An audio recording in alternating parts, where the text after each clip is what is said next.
আসসালামু আলাইকুম ফেসবুকের বন্ধুরা। এখন বর্তমানে আছি সাভার নিউ মার্কেটে আমার অফিসে। আমরা কিছুক্ষণ পর ফিল্ডে যাব, সবাই দোয়া করবেন। ফিল্ডে যায় দেখি আপনাদের জন্য কোনো ভিডিও তৈরি করতে পারি কিনা, দোয়া করবেন। ভিডিওটা তৈরি করে আপনাদের অবশ্যই আমরা দিব। তো আমি আর শিয়াব ভাই আছি। শিয়াব ভাই কিছু কথা বলেন। আসসালামু আলাইকুম। আবুল ভাইয়ের যারা ফেসবুক ফ্রেন্ড আছেন, প্রচুর লাইক, বস্তা বস্তা কমেন্ট, বস্তা বস্তা লাইক দিবেন। ফান করলাম,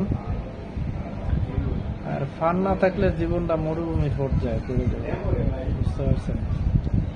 আর ব্যাপার হচ্ছে, যদি ফান না থাকে জীবনের কোনো উদ্দেশ্যই থাকবে না, একতরফা হয়ে যাবে আর কি, জেলখানার মতো। ঘুম থেকে উঠলেন, চাপাটি রুটি খাইলেন, তারপরে জেলখানার কিছু কর্মকাণ্ড আছে শেষ করলেন, আবার ঘুমাইতে গেলেন, পরের দিন কন্টিনিউ প্রসেস। আর ফান থাকলে আর মজা থাকলে দেখতে পাবেন যে